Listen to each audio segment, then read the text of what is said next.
Okay, good afternoon, everybody, and welcome back. Give me 1 second. I'm going to let some people into the room.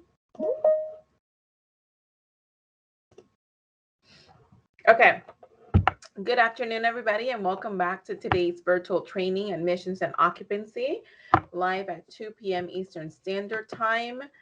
We are on day 3, so thank you so much for joining us again and being actively engaged in our presentation. I am Carlise Anthony, your Training and Development Specialist for the Native Learning Center.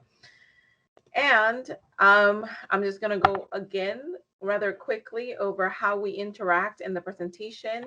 If you are joining us via web browser, just hover your mouse over your screen and this bar should pop up, where you are going to see that you can turn on your camera. We have microphones disabled, but we will enable them at the end. And the most important feature, our chat box that you can use to engage with us, okay? If you are using the Microsoft Teams app, you will see the same bar, but on the top right corner with the same features, turning your camera on and off, unmuting yourself when it's permitted, and the chat box and the participant list, okay? So those are our features. I went ahead and put in the chat, if you are joining us, multiple people, the more the merrier. We are happy to have you all. Please make sure that in the chat you let us know everybody that's joining with you on that one computer for our attendance purposes. Okay, and if you're joining through a housing account, same thing. Make sure to just let us know who's joining so we can make sure everybody gets their certificate of completion. With that being said, I'm going to pass it off to Miss Cheryl so we can start day 3. And I'm going to go ahead and... Okay.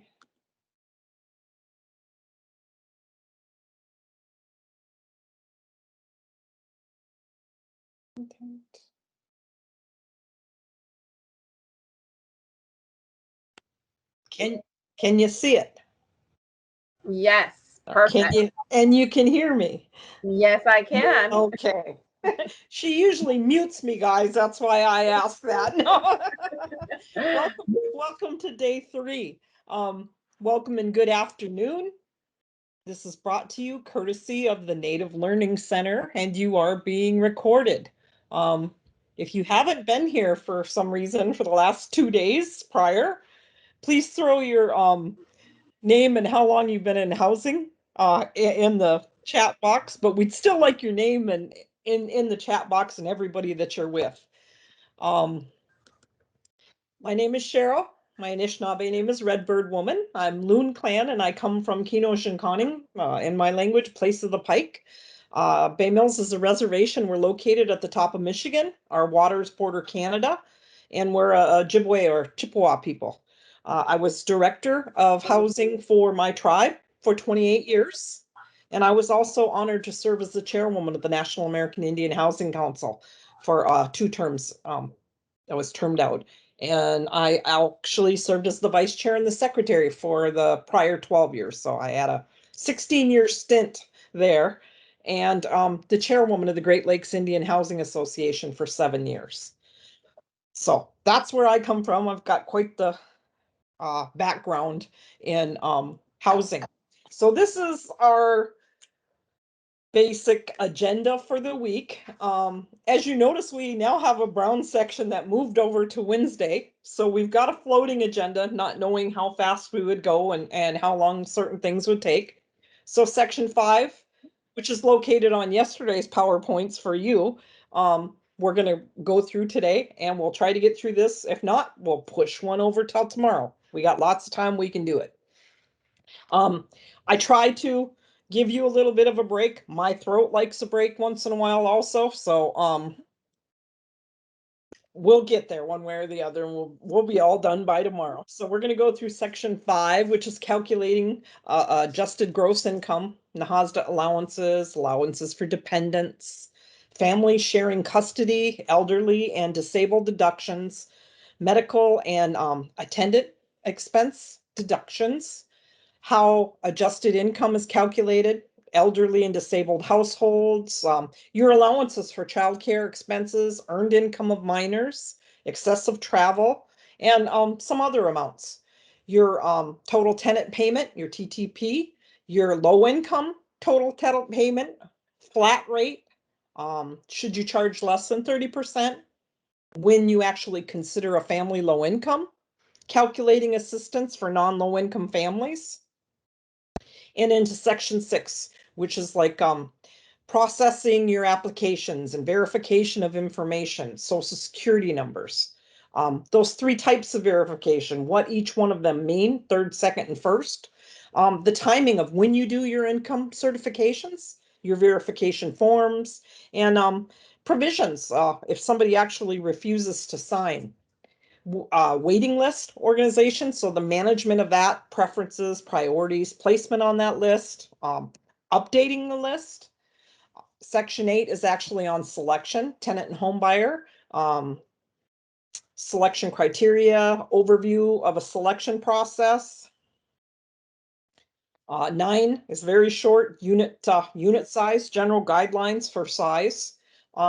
10 is A&O for other programs. So down payment assistance, lease purchased, occupied home repair and rehab programs, and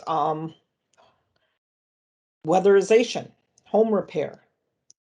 And 11 goes over management and compliance. So some of our NAHASDA requirements, dwelling leases, exclusions, lease purchase agreements, orientation, compliance issues, and maintenance. So off we go into 5. Calculating adjusted gross income. So to determine your total tenant payment or your monthly rent or home buyer payment, your staff first has to determine what that household's adjusted gross income is, and then what their monthly adjusted income is. So your total tenant payment is based on a percentage of your adjusted gross income, or your adjusted income, excuse me, which is defined as the annual income that actually remains after you exclude, you take out the following amounts in accordance with Section 4 of NAHASDA. The statutory definition is as follows. The following described allowances are applicable regardless of which definition of income is utilized. So it doesn't matter which one of the 3 you're going to use. So adjusted income, that term, adjusted income means annual income that remains after you exclude the following amounts. For youth, students, and persons with disabilities, $480 for each member of the family residing in that household, other than the head of household or the spouse of the head of household, or their significant other, who is under the age of 18 years of age, or 18 years of age of older, but a person with disabilities or a full-time student. So elderly and disabled families, $400 for an elderly or disabled family. And we're going to touch on all of these individually. Medical and attendant expenses, the amount by which 3% of the annual income of the family is exceeded by the aggregate of medical expenses. In the case of like a elderly or disabled family, reasonable attendant care, auxiliary apparatus expenses for each family member who's a person with the disabilities, to the extent necessary to enable any member of that family, including a member who is a person with disabilities, to be employed. We're going to talk about childcare expenses to the extent necessary to enable another member of the family to be employed or to further your education. Earned income of minors, the amount of any earned income of any member of the family who is less than 18. Travel expenses, excessive travel expenses not to exceed $25 a week for employment or education related travel. And the other amounts, such other amounts as could be provided within your Indian housing plan for your tribe. So your allowance for dependents. For each dependent, $480 should be deducted. A dependent is any household member other than the head of household or the spouse of the head of household who is under 18 years of age or who is 18 years of age or older, and a person with disabilities or a full-time student. Some family members may never qualify as a dependent. Hey, Cheryl, Yeah. can you hear me? Yeah. Yes. You're cutting out a little bit. Really? Okay.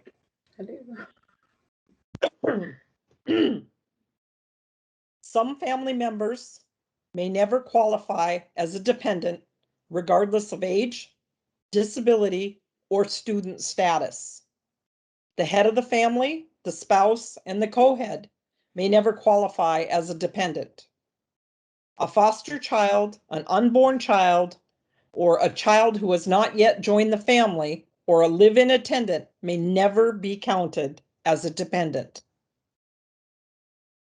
Family sharing custody. When one or more of your family shares custody of a child and both live in assisted housing, only one family at a time can claim that dependent deduction for that child.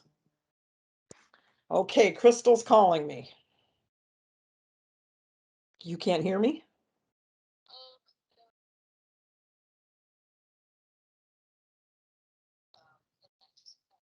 Okay, so, okay.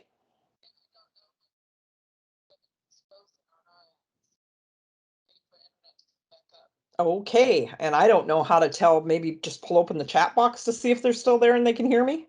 Yeah. Okay, okay, thanks. Let me know. Bye-bye. Okay, guys, I'm checking to see if you're still here. Apparently, there's some severe storms in Florida and we've got technical difficulties.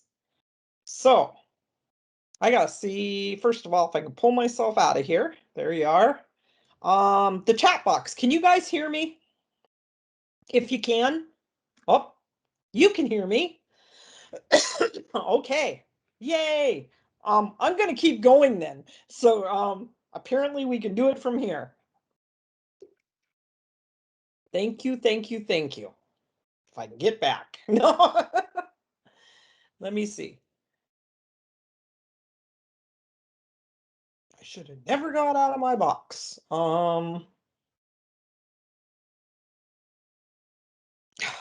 Now, when I do that, can you see my screen? And I'll pop back down. Did you guys see the screen? Yes. Okay, we're good to go then. Family sharing a custody deduction. So when there's two of them within your housing, they both can't claim them. If they're just if there is a dispute about which family should claim the dependent deduction, the family should refer to available documents such as copies of court orders, IRS returns showing who gets to claim the child for income tax purposes. Elderly and disabled. A $400 elderly or disabled family deduction should be allowed only if the head, co-head, and here we go, remember it's called a co-head when they're not married, but they're the significant other, or spouse is 62 or older, or a person with disabilities. The term person with disabilities is actually defined by 24 CFR 1010. That's why I wanted you guys to have that book so you can have that within your admin policy, that exact definition. Has a disability as defined in Section 223 of the Social Security Act, has a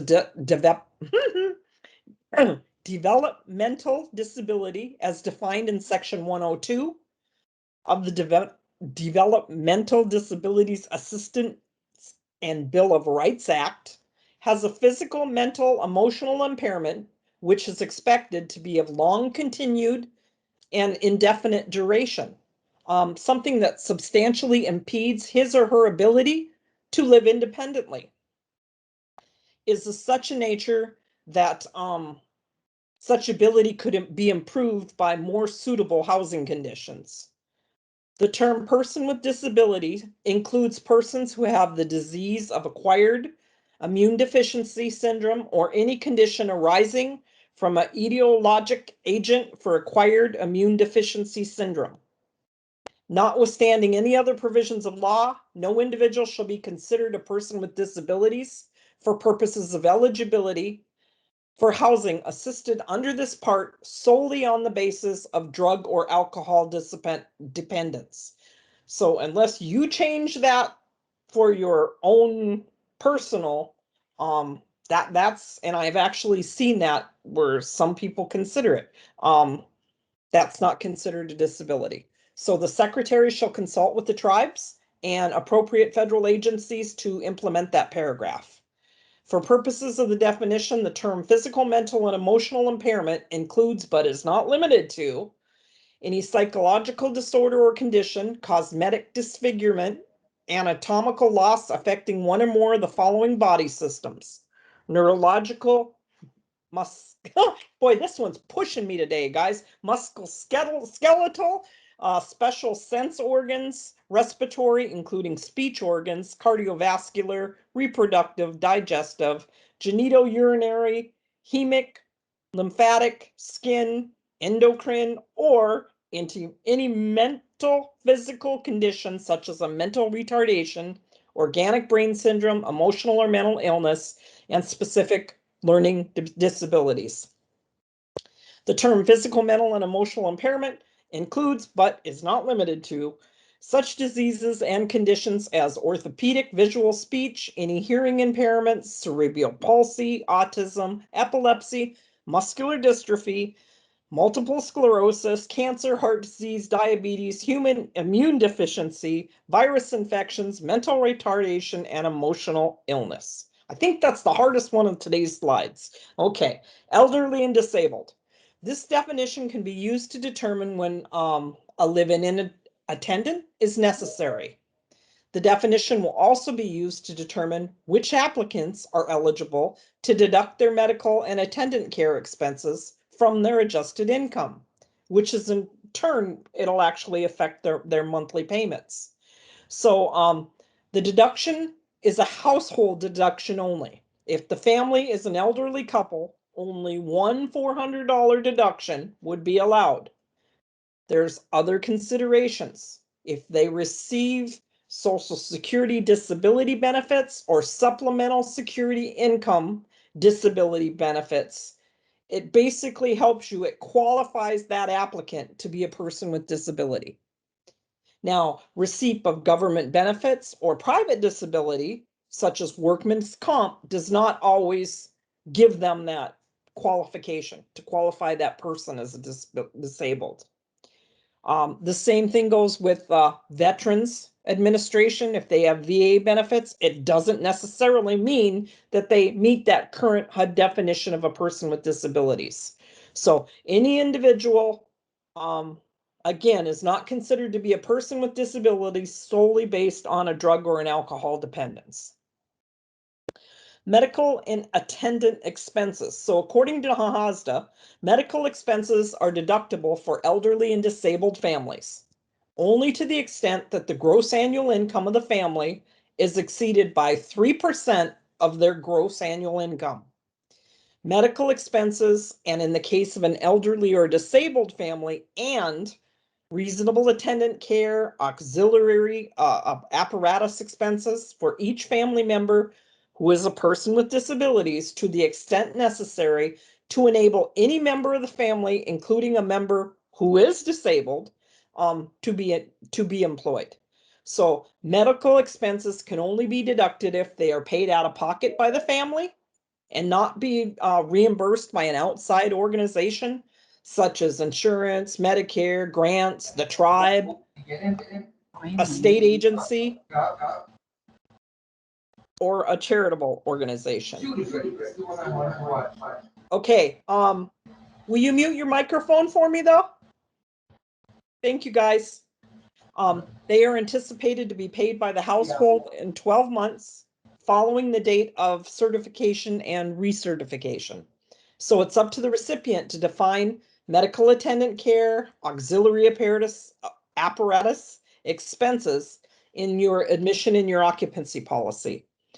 Exhibit 5.1 identifies rules used by 24 CFR Part 5. So The attendant care auxiliary apparatus expenses can be allowed if they're necessary to enable that family member, including the person with disabilities, to be employed. They're anticipated to be paid by that household in the next 12 months following the effective date of your recertification or your initial certification. If they're not being reimbursed by an outside source, such as insurance, Medicare grants, state agencies, charitable organizations, or the tribe, contract help, not paid to a family member living in the household. Auxiliary apparatus includes, but is not limited to, wheelchairs, reading devices for visually impaired, equipment used to added to cars and vans to permit their use by a handicapped or a disabled family member. Examples of medical expenses include services of physicians and other healthcare professionals, services of healthcare facilities, medical insurance premiums, including Medicare premiums, prescription, non-prescription medicines, transportation to and from treatment, dental expenses, eyeglasses, hearing aids, batteries, attendant care, periodic medical care, and payments on accumulated medical bills. So how do you adjust? How is adjusted income actually calculated? So adjusted income is derived by subtracting any of the 5 deductions or the allowances that apply to the household from the annual gross income. So your household's ability for deductions depends in part on what type of a household it is. Not all households are eligible for all deductions. Exhibit 5.2 will show us and summarize these deductions by household type. Oh, your elderly or disabled are basically eligible for all of them. If it's a family household, they're not eligible for the elderly or disabled distinction or the medical expense deduction. So, as noted in 5.2, a household's eligibility for adjustments to annual income depends on part whether the household qualifies as an elderly household, a disabled household, or a family, which is a non-elderly household. An elderly household is any household in which the head spouse or sole member is 62 years of age or older, 2 or more people who are 62 years of age that live together, or 1 or more persons who are at least 62 and live with 1 or more live-in aides. Exhibit 5.3 provides an example of elderly households. So each one of these can be considered an elderly household. Alice Smith's 65, her husband's 60, but because they're 65, it's an elderly household. Juan Azul is 69, his wife is 63. They live together, I'm sorry.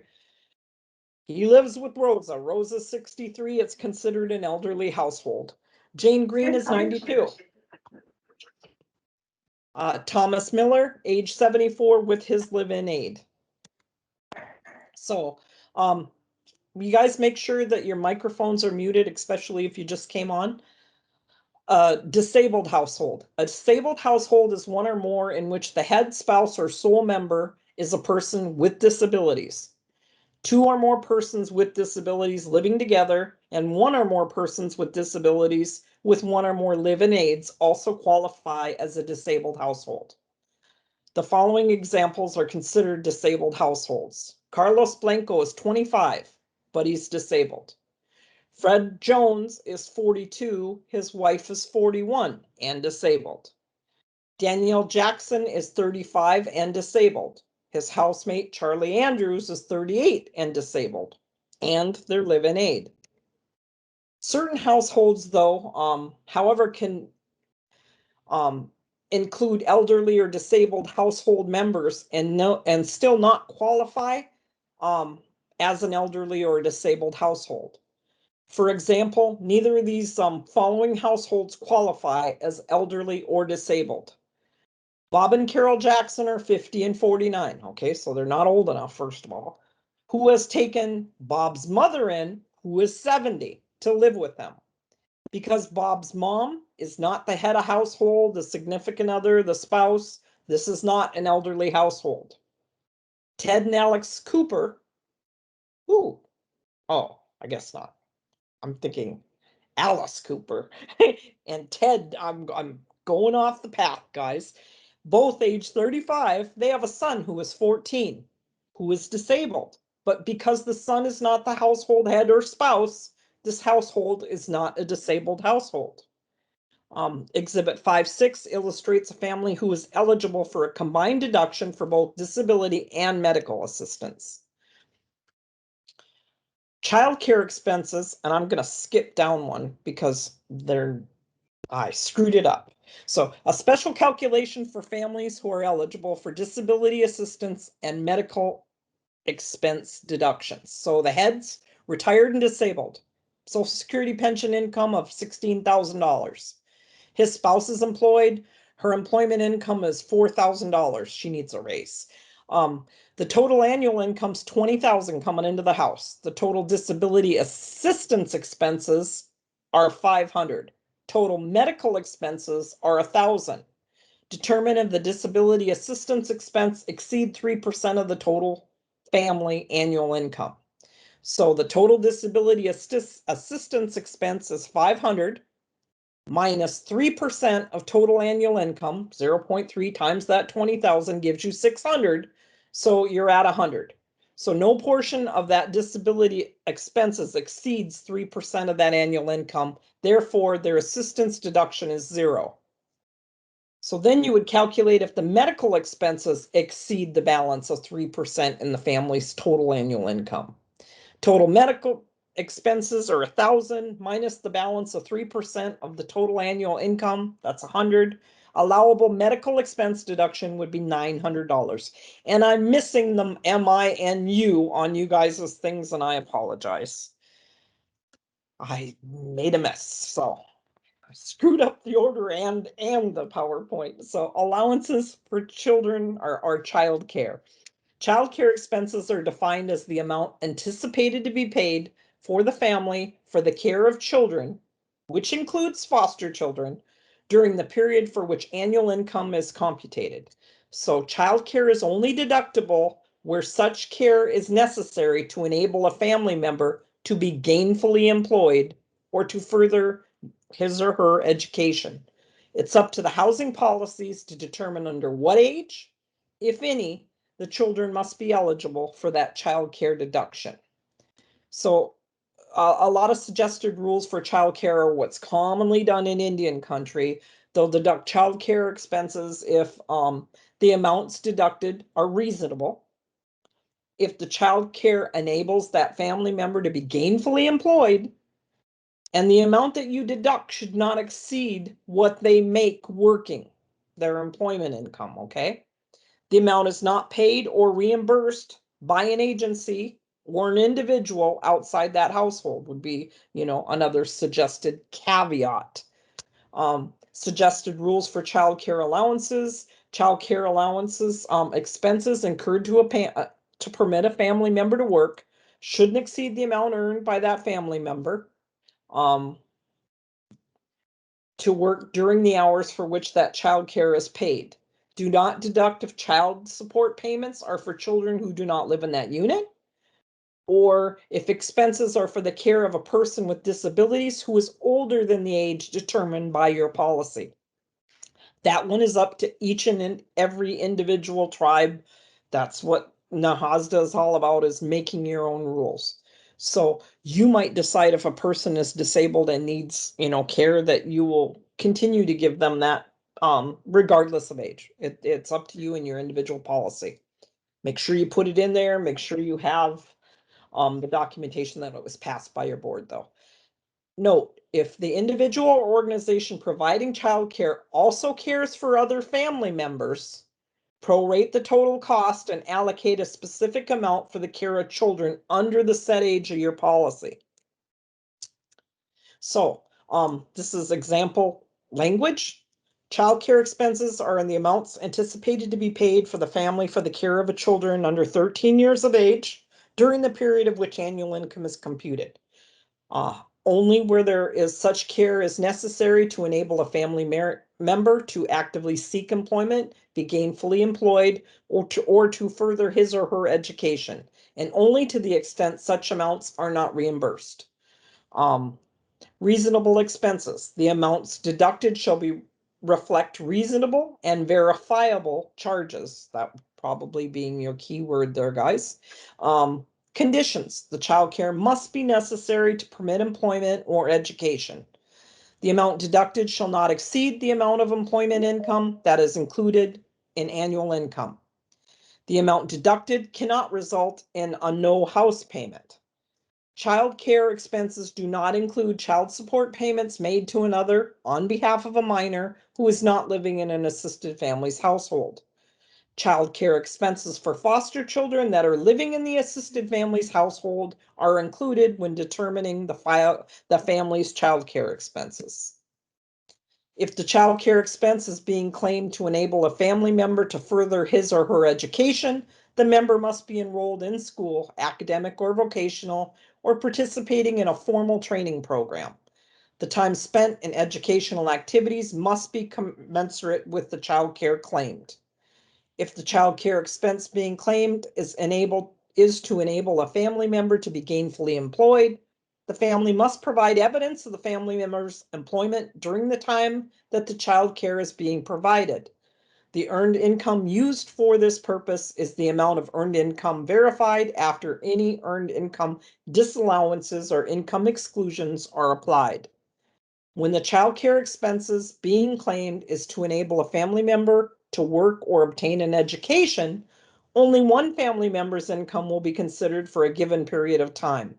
When more than one family member works during a given period, the ATIHA, that's our imaginary housing authority, generally will limit allowable child care expenses to the earned income of the lowest paid member. For school-age children, costs attributable to public or private school activities during the standard school year are not eligible. Expenses incurred for supervised activities after school or during school holidays, summer day camp, after school sports league, are allowable forms of childcare if they enable a household member to work or further educational pursuits. The cost of general housekeeping, personal services are not eligible, and child care expenses paid to a family member who lives in the family unit are not eligible. However, payments for child care to relatives who do not live in the unit are eligible. So that's sample language. By all means, it's not law, but it's a suggestion if you don't have it or you want to tweak yours. So, earned income of minors. This allowance includes any earned income of members of the family who is less than 18 years of age.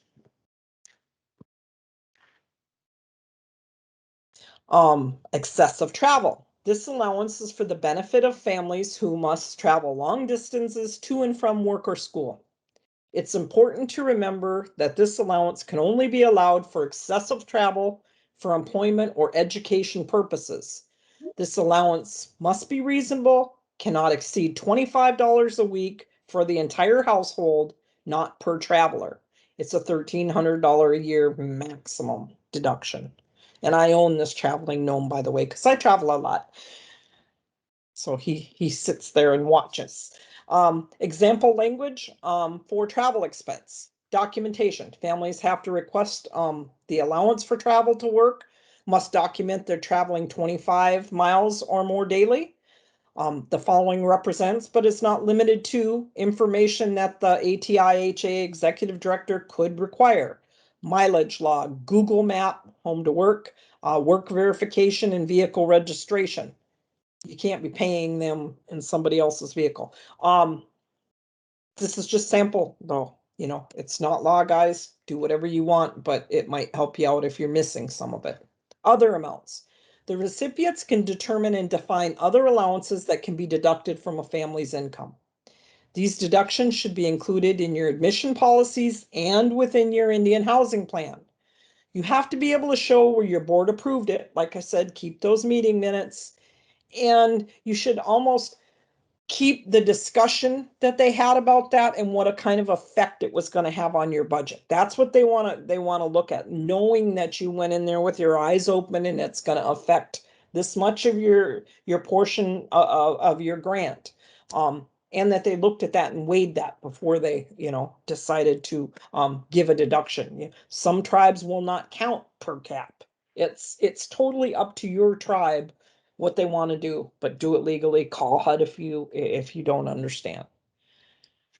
So total tenant payment computation. The total tenant payment is the amount a tenant is expected to contribute. The TTP for NAHASDA assisted programs is typically calculated based on a percentage not to exceed 30% of that adjusted gross income. Some programs provide a utility allowance, again, which is up to you guys, which is subtracted from that TTP, leaving the amount equaling the tenant rate. It is possible for tenant rate or rent to be zero if that utility allowance is greater than TTP. You don't pay them zero. And I think they used, the required utility allowances, they don't require that you do that anymore. It's your program, you write it. So example, calculating tenant rate with a utility allowance based on your monthly adjusted gross income. Annual income of $21,960 deductions. Now their adjusted annual rates, $20,040. Their adjusted monthly income times 0.30 comes out to $501. You're going to take that $84 utility allowance that they have off in this example, and their total tenant rent rate would be $417. Just have to make sure that you're not charging them over 30%. So this is an exercise. I'm going to skip it. It's in there. Do it if you guys want, but we don't have time right now, and not everyone has calculators. The Star family, it's the same thing here. And I apologize. That's what I thought we were going to get to yesterday, but so computation issues. Section 203A of NAHASDA states the rent of homebuyer payments for low-income families, again, cannot exceed that 30% of that family's monthly adjusted income. The recipient may choose to use a lower percentage of adjusted income for calculating house payments. I've seen it down to 15%. I don't think I've seen it drop below that. A sample excerpt from a admissions and occupancy policy is actually listed right here. Rental payments for low rent housing for seniors. This is a senior program. It's an example program. Gross annual income will be defined in accordance with Section 8. So they're telling them, okay, this is the income definition we're going to use. The rents will be based on 15% of the adjusted gross income of that household. Gross annual income will be adjusted by the following deductions. We're going to give them $480 for the dependents, documented childcare up to $1,200 a year, utility deductions of $1,000 per year, not month, elderly deduction of $400 per elderly household, with the caveat that they use that home as your principal residence. You got to remember, once you get to the retirement age, we've got snowbirds in some places, and per capita payments of tribal members if there is enough income to meet the minimum payment requirements.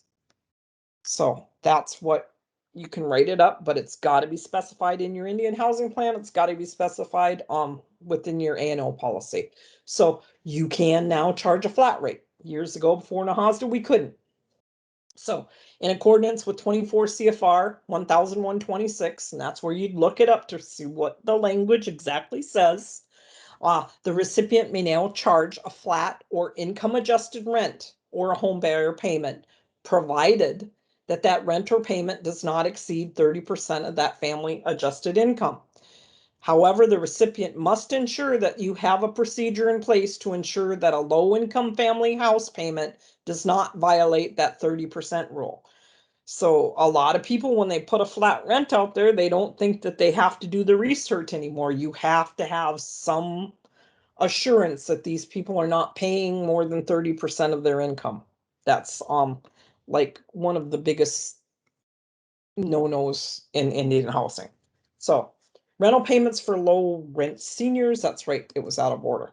So if a recipient chooses to charge less than 30% of the gross income for all families, you're going to generate less income to operate your housing programs as a business.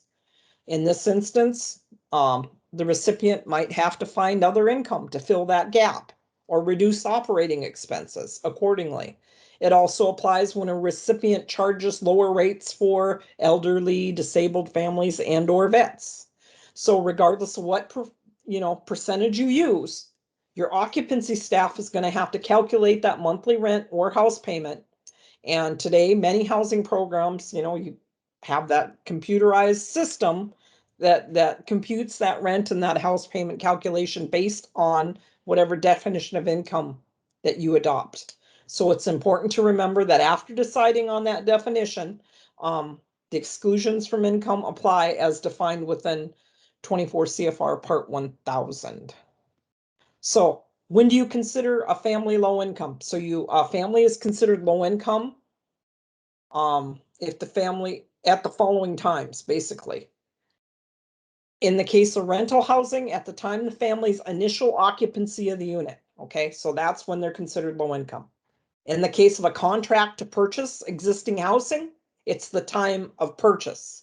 Okay, that's when you have to make sure they're still low income. In the case of a lease purchase agreement for existing housing or for housing to be constructed, it's the time that you sign that agreement. In the case of a contract to purchase housing to be constructed, it's at the time that contract is signed. If the family subsequently becomes a non-low income family due to an increase in income, that family can continue to participate in that program in accordance with your recipients, admissions, and occupancy policies. So make sure that your A&O policies address a subsequent increase in income that they're going, if you want to allow them to continue to be served within your program. You just have to make sure that it's stated in there. So calculating assistance for non-low income families. So without HUD approval, you can use up to 10% of the amount planned of your tribal program year for families whose income actually falls between 80 and 100% of that median income. If a recipient plans to use more than 10% of the amount planned for your tribal program year, or serve a family who is over 100% of median income, you have to get HUD approval. Non-low income families cannot receive the same amount of benefits provided to a low income family. The amount of assistance for non-low income families will be determined as follows. So the rent, including your home buyer payments under a lease purchase agreement, to be paid by a non-low income family cannot be less than the income of a non-low income family at 80% of median income times the rental payment of the family at 80% of median income, but need not exceed, you don't have to exceed the fair market rent or the value of the unit. So other assistance, including down payment assistance to non-low income families, again, cannot exceed the income of the family at 80% of median income divided by the income of a non-low income family times the present value of the assistance provided to that family at 80% of median income. To determine fair market rates, you go to HUDuser.org data sites and it'll give you all of them. The requirements set forth in that section do not apply to non-low income families that the recipient has deemed to be essential. And it doesn't apply to law enforcement if they follow all that criteria. So guidance on calculating down payment assistance, rental monthly payments, all of that is provided in Appendix 5. So verification. That was, like I said, that was part of yesterday's. Don't really like that section. It gets better from here, guys. So verification. Before the selection process can occur, admissions and occupancy staff should interview your applicant's family. We talked about that. Obtain current information about the applicant's family circumstances in order to prepare for your verification process. At that interview, you should confirm and update all the information provided on the application. You go through it and is this true? Is this still apply? Blah, blah, blah. Make sure it's all current.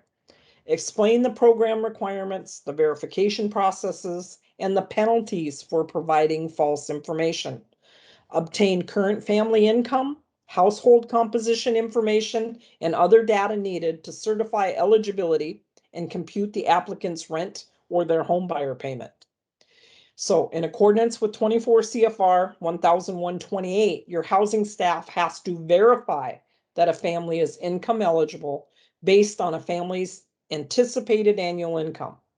Verifications must be retained in that resident's file as it's going to be reviewed during compliance monitoring and sometimes during auditing. Recipients are required to verify information relating to eligibilities, assets, income, deductions from income, admission preferences, compliance with the applicant's selection criteria, and Exhibit 6.1 provides examples of typical items that will need to be verified for housing assistance programs. Because you as a recipient have flexibility in designing your program, there may be program-specific items that need to be verified. Likewise, some items mentioned when we get to 6.1 may not be applicable. Whatever that situation, each program has got to be governed by your policies and procedures applicable to that particular assistance or the program. So on this sample, eligibility for admissions such as proof of your tribal affiliation, if you're giving preference points or whatever, have a copy of that tribal ID or that CIB, income, assets, asset income, family composition, social security numbers, recipient preferences, such as tribal member preference, other federally recognized enroll member, program-specific preferences, home ownership, veterans, etc. Some of the recipient priorities, some of them actually target. You get more preference points the lower income you have. Income targeting, income tiers, a broad range of income goals. If they've never been served before, elderly, homeless, displacement by a natural disaster, a governmental action, domestic violence. So it depends upon your recipient priorities, but you have to lay them out within your A&O policy. Deductions such as family members other than the head or the spouse or significant other there under the age of 18. Age or disability of the family head or the spouse. Full-time student status of the family members other than the head or spouse. Childcare cost, disability assistance expenses, working families only, unreimbursed medical cost, elderly and disabled families only. Recipient standards for applicant selection criteria such as documented ability to abide by your lease and your contract requirements. Landlord references, home visits, credit checks, previous history of tenancy, rent paying, caring basically for a home, utility history, criminal history of all your adult household members, if your program requires that. Other program requirements, if applicable, such as emergency housing, congregate, special needs, housing rehab, down payment, whatever they should be. So verifying it. For example, the Any Tribal Housing Authority operates a down payment assistance program for low-income families. The level of assistance is $5,000 for any low-income tribal family who can qualify to purchase a home and meet NAHASDA income qualifications. In this case, the recipient needs to verify gross annual income. Factors such as displacement or disability will not even be a priority or a consideration during that down payment assistance program because they don't put it as a preference. Exhibit 6.2 provides verification items specific to other programs. So verifying social security numbers. One of the most important tools for ID of one of your applicants or your participants is a social security number. Prior to admission, each family member who has a social security number and who is at least 6 years of age is required to disclose and verify that social security number. Children on whose behalf welfare benefits are paid have Social Security numbers. The best verification of a Social Security number is the original card. If the card is not available, the recipient can accept letters from Social Security that establishes and states that number. Documentation from other governmental agencies should or can also be accepted that establishes and states that number. A driver's license, military ID, passport, or other official document that establishes and states the number can also be acceptable. The documents used to verify Social Security numbers should be copied and placed within that applicant's file. If your tenant needs an updated Social Security benefit statement, you can go online and follow the link to request a copy be sent to their home. And it's at securesss.gov/app 6z/bev e main.html, but you can see the link here. If your applicant states that they do not have a Social Security number, you as a recipient should ask if they've ever worked, had a bank account, received any kind of government benefit, or attended school within the United States. If applicants respond negatively to these questions and continue to state that they do not have a Social Security number, you need to require them to sign a certification to that effect. You as a recipient may not require an individual who does not have a Social Security number to obtain one. Most methods of verification require Social Security numbers, so the recipient should be familiar with how an applicant can obtain Social Security numbers locally. If applicants indicate they have a Social Security number but cannot readily verify them, the family cannot be assisted until that verification is provided. Applicants who have Social Security numbers but refuse to provide them are not eligible for housing assistance.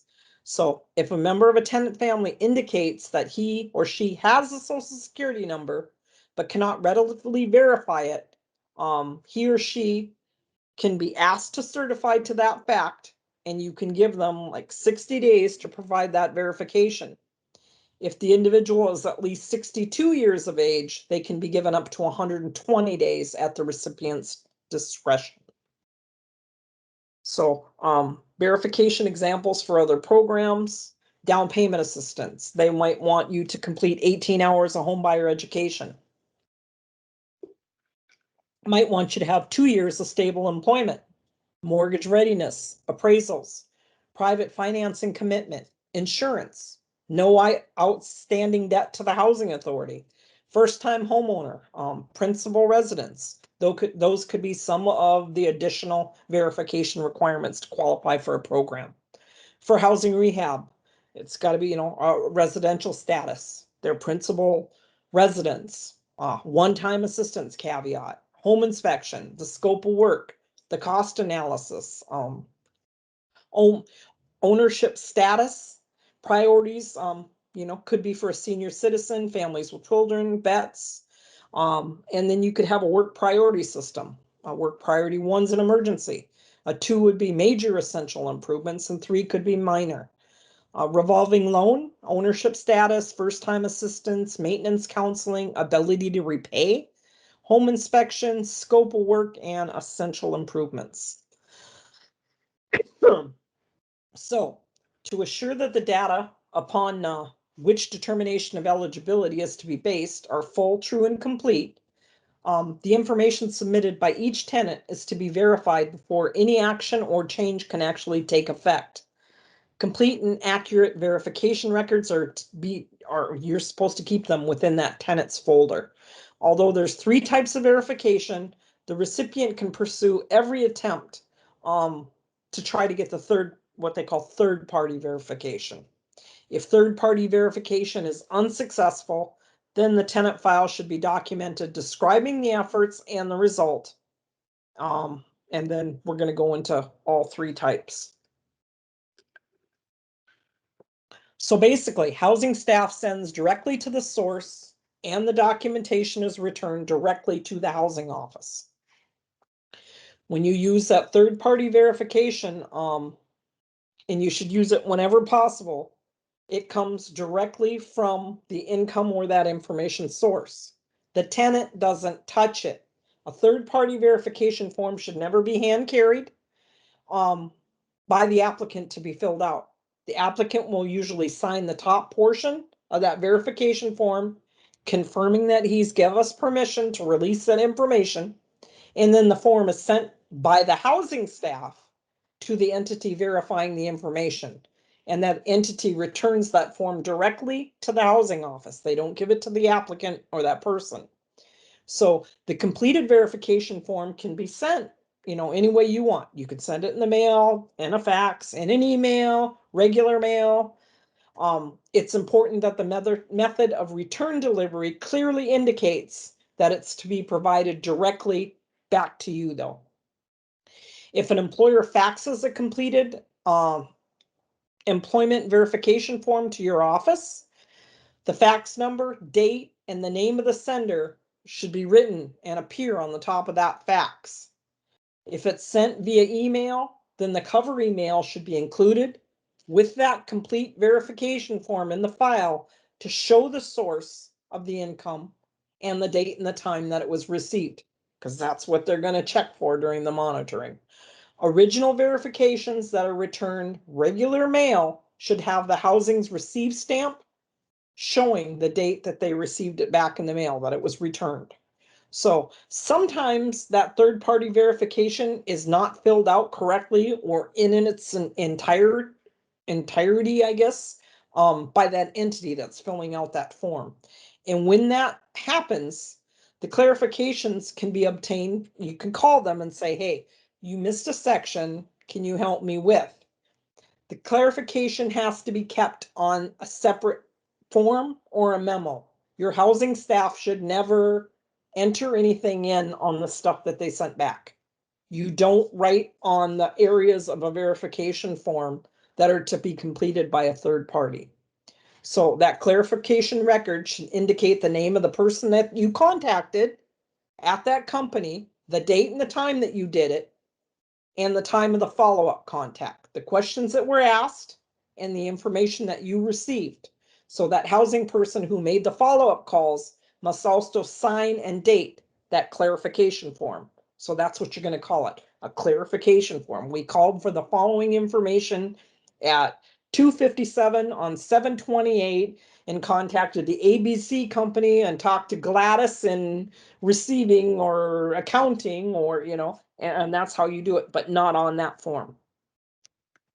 Or you can make a copy of the form and write on that one, but do not do it on the original one. So possible third-party verification sources can be obtained from, but are not limited to, your credit bureau, IRS, for income verification, federal matching programs, Social Security income, public assistance, social services, TANF for income, employers, financial institutions, the BIA for credit and trust income, or their CIB or Certificate of Indian Blood, educational institutions, employment verifications, GA benefit verifications, child support verification, and VA benefits verification. Second party verification is to be used when you can't get that third party, when it's proven unsuccessful. The admissions in your occupancy policy has to address when circumstances warrant a second party verification. So you have to have that listed within your A&O policy. As an example, a recipient might require 3 attempts prior to relying on second party verification.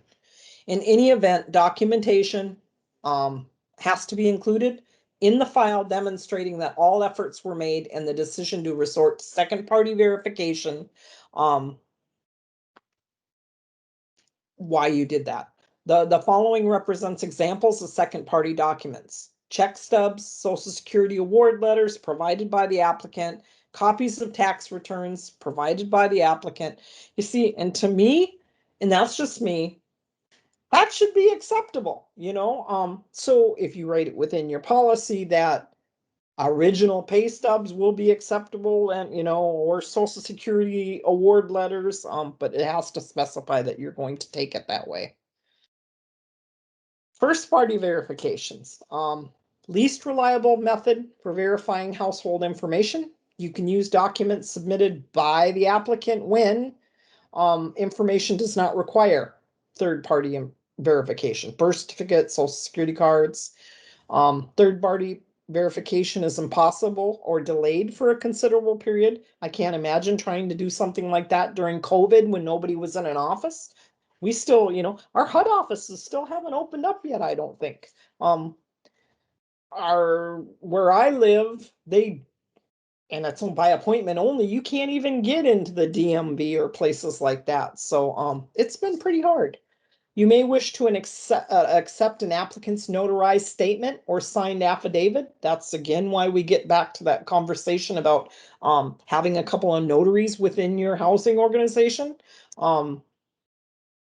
Take that notarized statement or affidavit if you can't. Certifications are authorized, alien certifications or asset disposal. Other preferred methods can't be obtained, where family income is derived solely from cash transactions or through barter, or to document lack of income.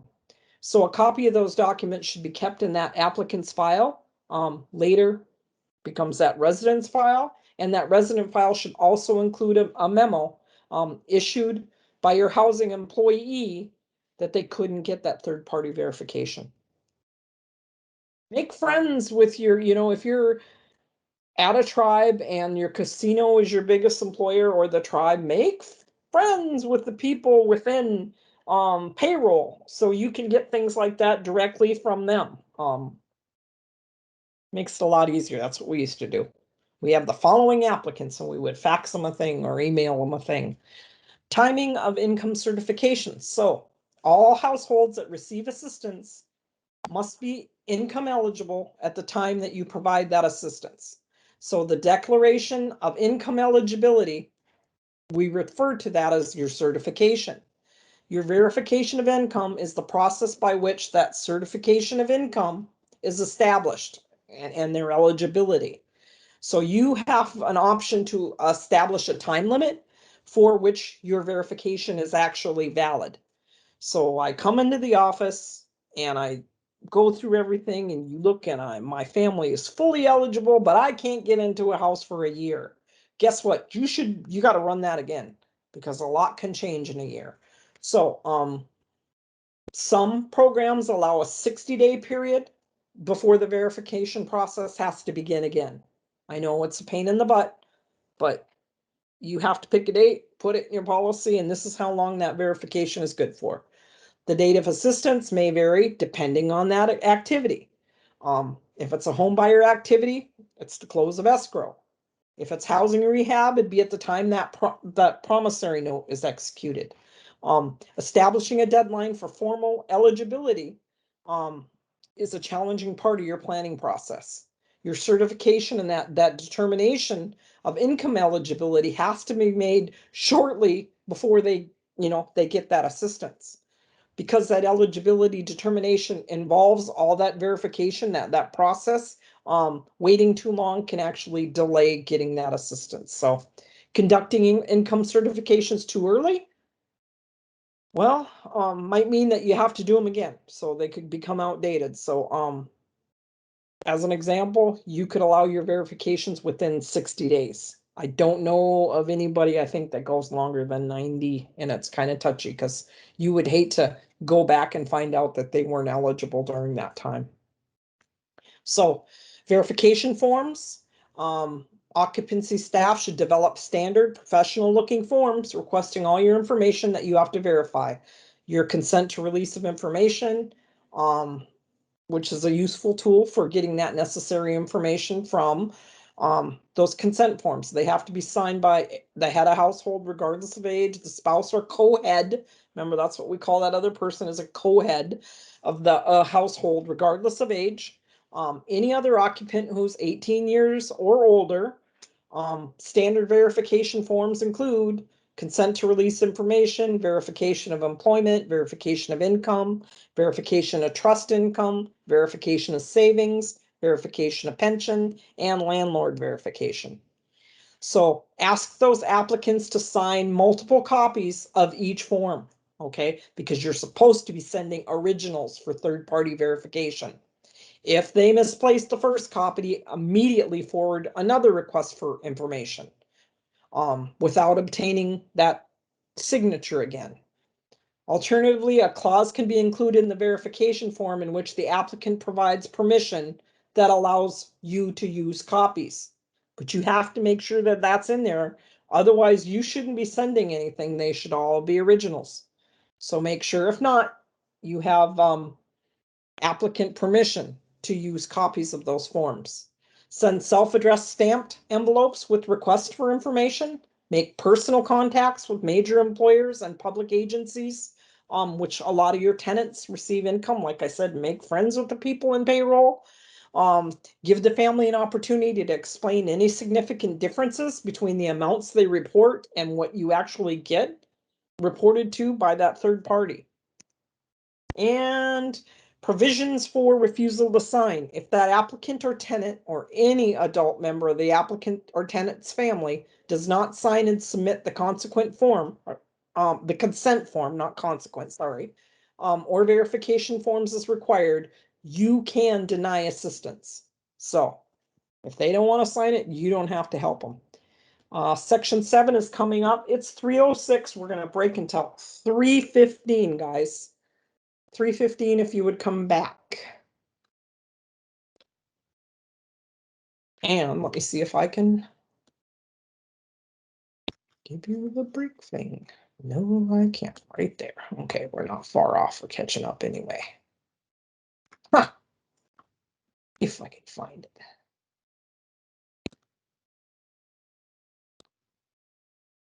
And somebody tell me that you can hear me in the background, or put it in the chat box and I'll check. This has been okay. That's been, remember I told you about my nightmare that I was sitting here talking for 2 hours and to find out I was disconnected 2 hours ago. You know, because I wouldn't know. Okay, 3:15, guys.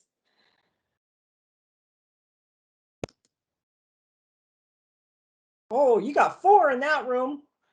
Hello, guys. Look at y'all. Yay, I got a wave. Jean Thayer. She's one of mine from the Eastern Woodlands area. I can see the top of her head on my thing. Hello, Jean. Okay.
Okay, guys, it's 3:15. I'm gonna leave my camera off for a second so I can see the chat. For any Lumbies in the house, please send my love to Leon Jacobs if any of you guys see him. He used to be our Chicago Office of Native American Programs administrator. He is a wonderful, wonderful man. Okay. And then I'm looking to see Deborah Jimerson. By any chance, are you back? Oh, thank you, Grace. I'm looking for Deborah Jimerson. She asked a question. I was going to actually answer it right now while I saw it.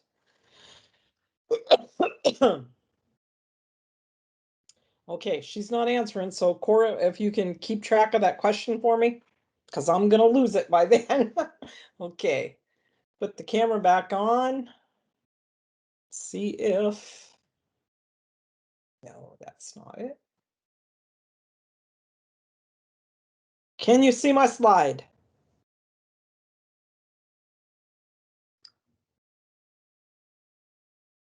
She just went down the hall. Okay. Cora, can you see my slide? Yes, we see the break time slide. Okay, awesome. Section 7, the waiting list management. And I'm glad you're out of the storm. That's always been a nightmare. Afraid that you'll lose your internet during one of these things when you're presenting. So waiting list organization. Once an applicant is determined to appear eligible to receive housing, pursuant to your policies, your name or their name is placed on a waiting list. So the waiting list is the mechanism used to implement the preference system and establishes the order in which housing assistance is given to the qualified applicants. So you set up and you maintain that waiting list properly, and they find that essential to carrying out your admissions and coordinates with your program regulations and your local policies. So a well-organized waiting list is also a source of data about need, demand, what kind of unit size you guys need, type, and location. So your waiting list could be closed if the number of applicants greatly exceeds the available units. I don't know why you would close it. I guess if it's that long out there and it's over 2-year wait, you don't want to, I guess, continue to break their hearts and have to answer questions. But so you can close a waiting list. I don't know if I would, but you should have a waiting list policy and organization. And you should have the policy should include the following topics. Essential application information required for waiting list placement. The preferences and the priorities within those preferences. Opening and closing the waiting list if you're going to do that. Waiting list organization, are you going to do it by location, bedroom size, program type? How you're going to enter a new applicant in? How often you're going to update it? How are you going to go about removing somebody from a waiting list? What happens when you make an offer? We have a 3-bedroom that you're qualified for, and this is where you asked, and you make an offer for that home and they say, no, I don't want it right now. Are you going to let them stay on the top of your waiting list? I've seen it where you can do it twice, because you could actually float there for an ever and ever and have a shot at every unit, and that wouldn't be fair to everybody else. So you see oftentimes where they'll say, if you are offered and reject an offer twice, you will be put at the bottom of the waiting list at the end of that day. And then that's when, the date would start again. And then reporting. Oops, I think I went to. So your admissions policies can include those preferences, which don't guarantee admission, but rather establish the order of placement on your waiting list. Assigning preferences to applicants who meet certain criteria is a method that provide housing opportunities to applicants based on household circumstances. So applicants with preferences are selected from your waiting list. They receive an opportunity for an available unit earlier for those than those that don't qualify and have a preference. Preferences affect only the order of the applicants on the waiting list. They do not make anyone eligible who was otherwise not eligible, and they don't change an owner's right to adopt and enforce tenant screening criteria. So your policies identify available preferences, give all applicants an opportunity to show that they qualify for that preference. The preference specifically identified under NAHASDA allows recipients to give preference to tribal members first in providing housing assistance. Exhibit 7.1 provides an excerpt from a recipient's policy regarding tribal preference.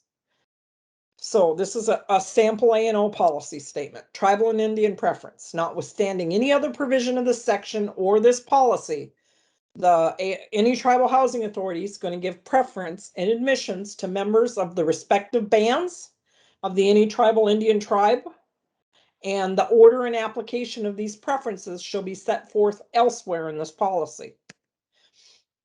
Other examples of preferences are length of residency in the Indian area. I've seen sometimes where you get a preference policy if you've been on the reservation for 2 years or more, Mortgage readiness, if it's a home ownership. Elderly native, homeless native, student native, person of disability native, native veterans. I was thinking 12. Okay, somebody's got to mute their microphone. Priorities. The admissions policies may also identify priorities within program preferences to ensure consistency with specific program requirements or to correct any inequities. Such families who have never been assisted versus those who have been previously assisted. Exhibit 7.2 provides examples of priorities for a lease purchase program.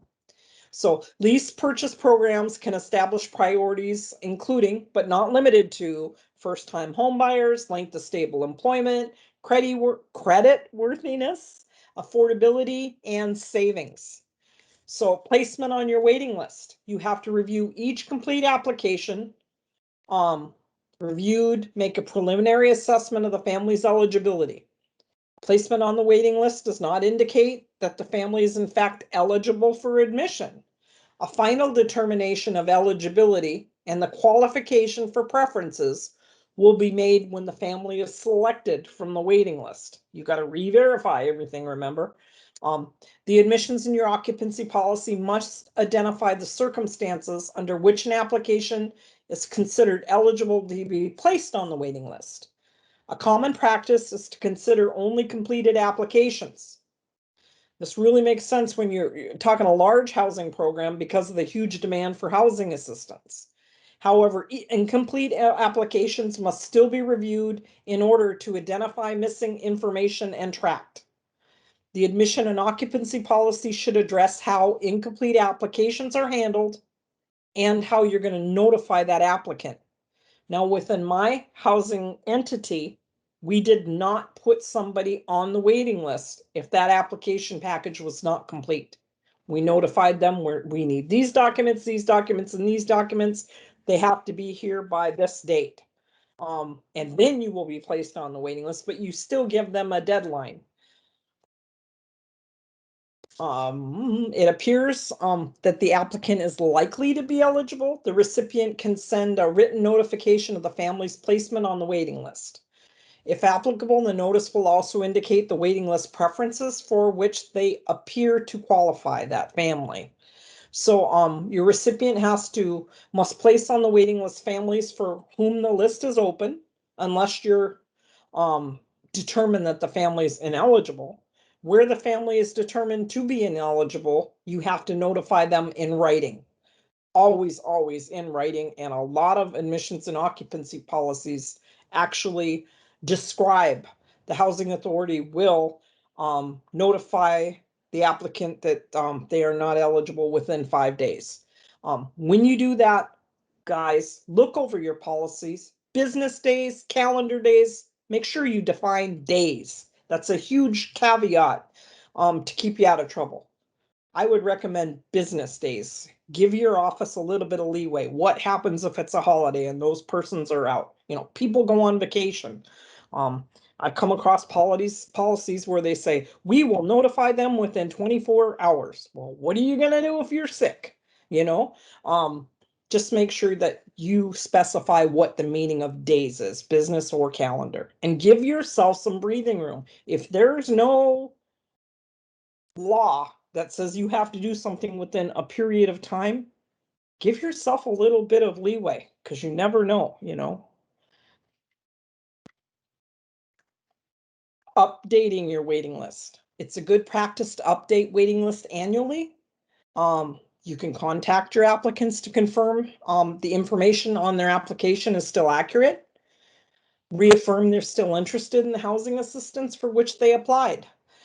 If staff determine that the applicant is no longer eligible, or if the applicant requests to be removed, you should document it and remove that applicant from that waiting list. But you make sure you have good documentation, because I've seen monitoring cases where that was a write-up. It didn't show why they were removed from a waiting list, okay?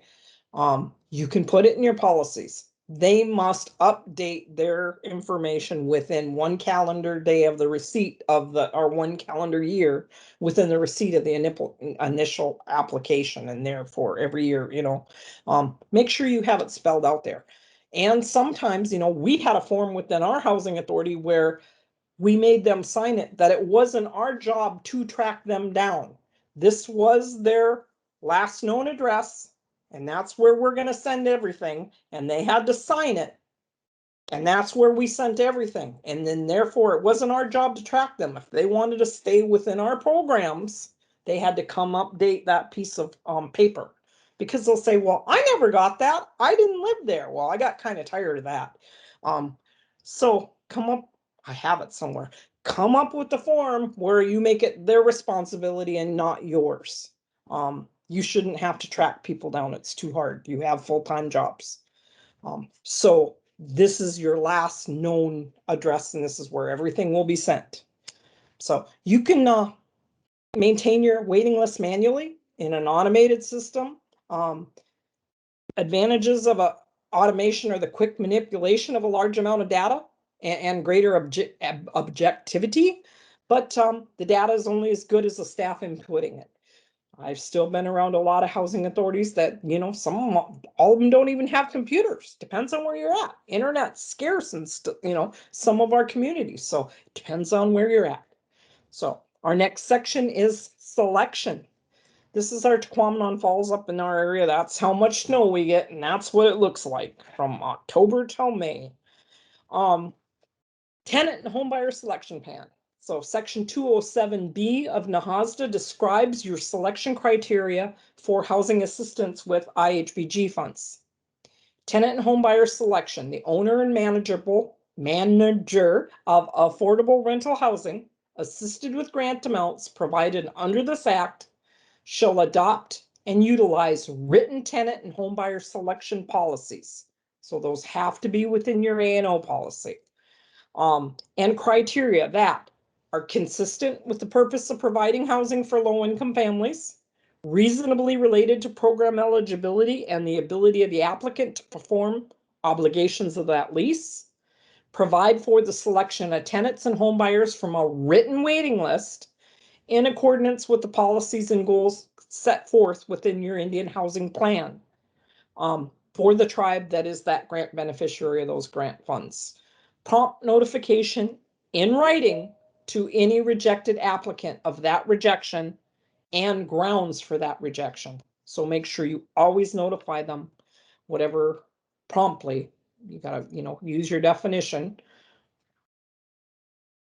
5 business days or whatever, that they are no longer eligible or they are not eligible. So a tenant selection plan. You have to develop and make a public written tenant selection policies and procedures that include descriptions of the income and other eligibility requirements that have to be met for admission. Exhibit 8.1 will show you a sample outline of the areas that a tenant selection plan should basically address. So, income eligibility requirements, your Indian preference requirements, your other preferences that your tribe has determined, and your priorities. What's your definition of family? Project-specific eligibility requirements, because if it's an elder complex, then they have to be an elder, or they should, Social Security number requirements, income limits, procedures for accepting applications and selecting from that waiting list, procedures from accepting applications and pre-applications, applying preferences, including income targeting. You can do that. We're gonna go for the ones with 20% of the median, whatever you set.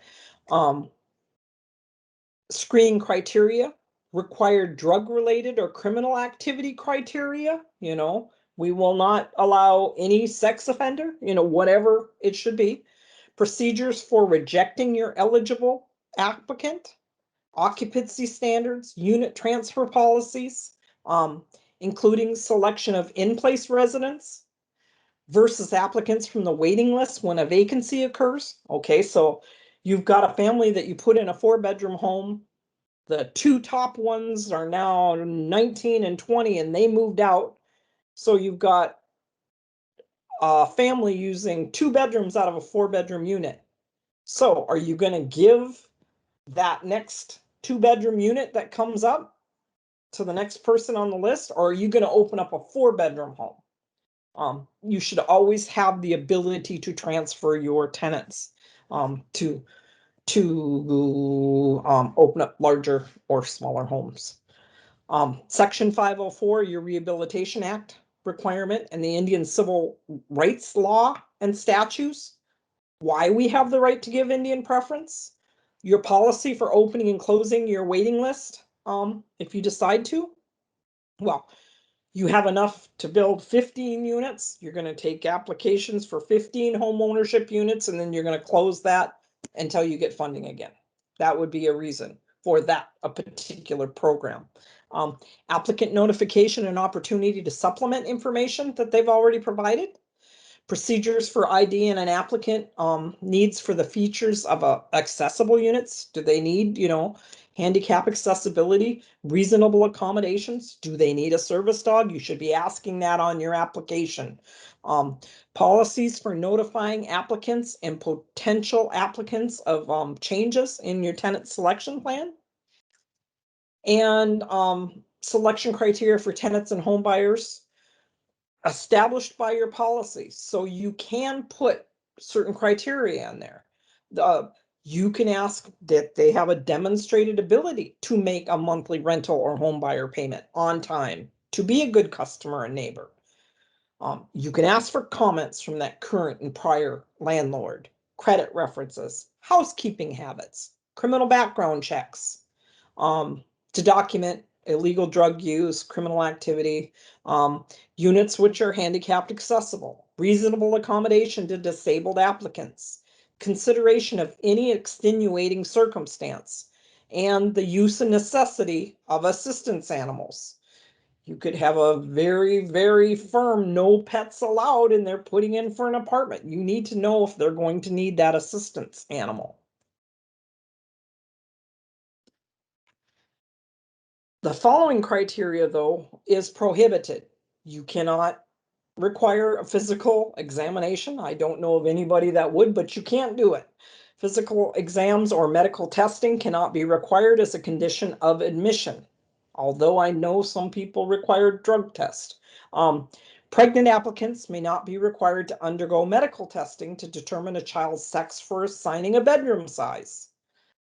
All applicants may be uniformly required to furnish evidence of their ability to meet an obligation to tenancy, but you can't put greater burdens on one person than you do another, or a burden on an individual with a handicap more than you would anyone else.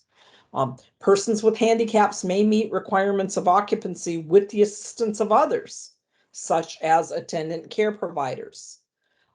Disability status, except for units specifically designed for individuals with disabilities, where an applicant requests such a unit or that preference, It's unlawful to make an inquiry to determine whether an applicant for a dwelling unit, a person intending to reside in that dwelling unit after it is rented or made available, or any person associated with that person has a disability, or to make an inquiry as to the nature of the severity of the disability of such a person.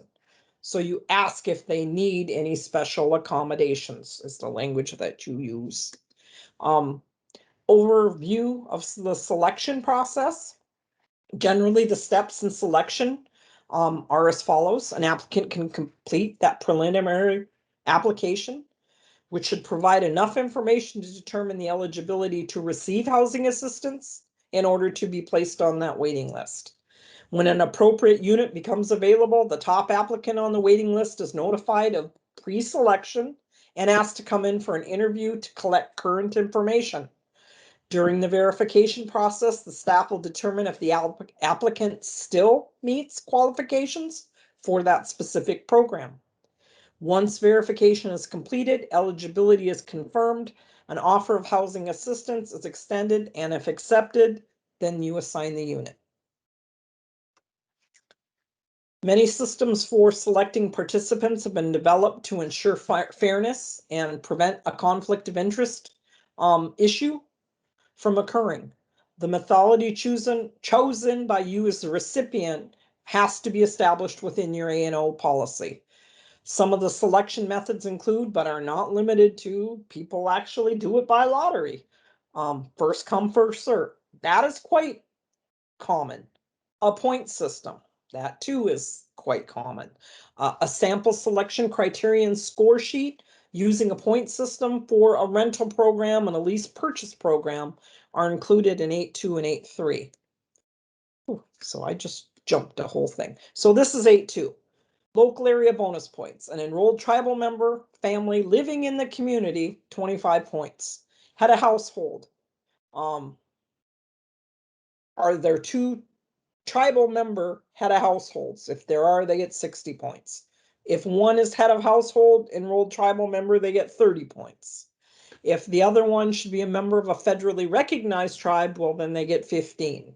Children, are they enrolled? Enrolled tribal member, members of federally recognized tribes.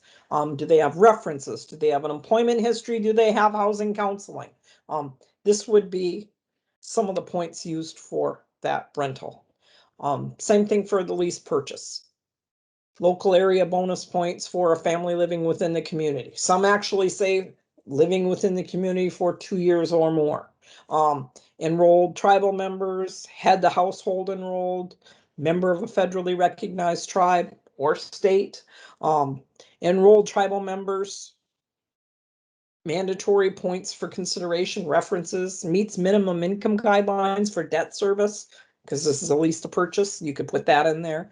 3 years employment stability. So it's up to you to go through your criteria, make sure it's legal, make sure it's in your A&O policy, and then it's posted so people know. Upon availability of that unit, staff can select the applicant from the top of the appropriate waiting list. Some housing programs select the top 2 applicants to expedite the process. So if the first family does not qualify, they can quickly move on to that second one. Generally, the following selection procedures will apply. Send a written invitation to the top family or families on the appropriate waiting list. Respondents submit notice of acceptance within a prescribed time frame, typically 14 working days from the date of the letter or the pre-selection. Staff requires meeting with the family to provide an orientation, update them on the requested information for verification. They verify all the information again, determine that the income and the program eligibility is still there. After determining all the criteria for selection has been satisfied, the housing staff proceeds with the final selection, that move in. Written notice has to be mailed to the family. It should include at least the following: a description of your determination, a time frame for a receipt that you expect that response, a description of your hearing appeals process, and if applicant rejects 2 offers, your policy could require that they be removed from the waiting list. for a specific period, typically 6 months, or some of them will say you'll go to the bottom of the list. Sometimes that'll take you more than 6 months. So section 9 is occupancy standards. Unit size, that's a difficult aspect of selecting families for housing. Determining what size unit is actually the correct size, because the number of the family members, they increase and decrease over time. A dwelling unit approximately an appropriate today might not be the best fit even a year from now. It may be necessary to anticipate the size of a family to avoid having to move them into a larger home. However, it's never appropriate to place a family in an overcrowded situation in anticipation of the family decreasing in size. So there are no set requirements by NAHASDA or HUD actually as to what size a unit should be assigned to a family at the time of move-in. You could consider developing your occupancy standards for determining unit size at move-in. If you do so, think about the number of the people in the household, the children expected to be born, live-in attendance, children whose custody is expected to be obtained by a member of that household, children who are actually in the process of being adopted, children who are away at school but live with the family when school is out. You see that a lot in places.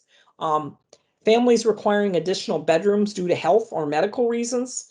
He's, got so much equipment that the wife can't get any sleep, so she's, needs that other room.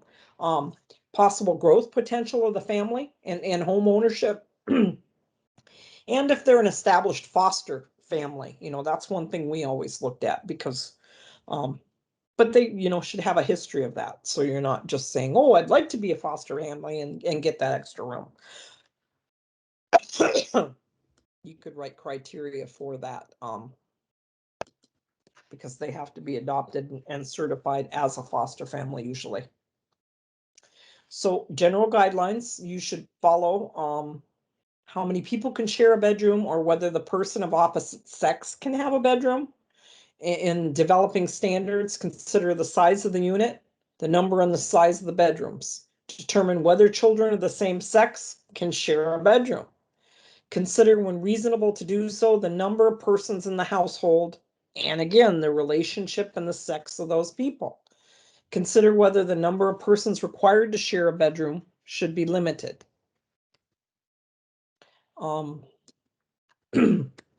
Whether unrelated adults and persons of the opposite sex, other than spouses, or should be required to share, a significant other should be required to share that bedroom. Consider whether a child may be required to share a bedroom with a parent, or depending on the child's age. Permissible to provide additional bedroom space for others who are not members of the household, such as adult children on active military duty or visitors. To avoid overcrowding, it's advisable to match the family size to the bedroom size of the home in accordance with locally established occupancy standards. Such standards could be waived when necessary to achieve or maintain full occupancy. Exhibit 9.1 shows our typical standards that you usually see. This one under 3, I was arguing with somebody doing their policies a couple of weeks ago. They had a 3-bedroom and had 4 people. I says, what if you have a single mom, a son, and a daughter? It should be 3, but it's up to you to set your rule. So 10, A&O issues for other programs. Like I said, that's Canada. That's how close we are to Canada. And that's what our freighters, we have 1,000-footers that go by out in our waters on the other side of the reservation here. So that's the neck of the country I'm from. So the course provides comprehensive coverage of standard admissions and occupancy practices governing typical low rent housing assistance. Although they apply to housing programs in general, a lot of the recipients, actually, you create additional programs which generate additional requirements. These include NAHASDA enabled activities, such as the following: down payment and closing cost assistance, tenant-based rental assistance, housing rehab assistance, homeowner loan improvement assistance, mold remediation assistance, weatherization, emergency assistance, and we have sample policies in the appendices for you to look at and utilize if you need to. Recipients operating down payment assistance programs have to establish policies governing the eligibility of your participants, the delivery of assistance, and regardless of the content of the policy, the first order of business is to determine your income eligibility. In addition to the basic admission requirements, down payment assistance programs developed by you as a recipient should be based on the needs of your tribal community.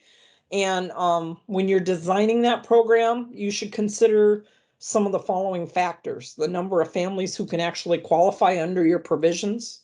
Is it going to be grant assistance, or are you going to give a loan? The availability of housing assistance stock. Do you have any new construction out there? Do they have a place where they can even buy a household, or are you forcing them off the reservation? Your area economy, your affordability ratios, your mortgage financing lenders.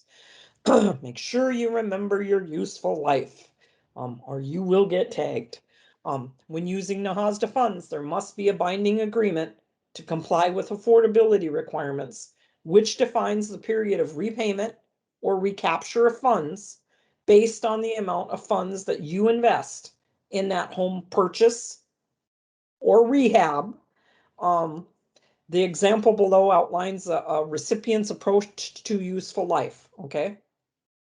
Program Guidance 2020-02, which is in Appendix A, and I actually included 8A, which is older useful life information, but it's got different forms in there that you can still utilize.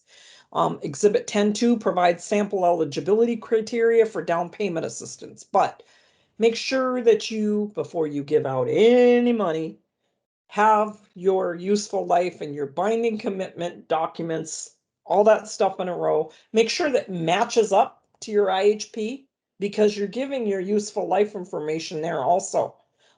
Oftentimes the two don't, they don't mesh, and they have to. So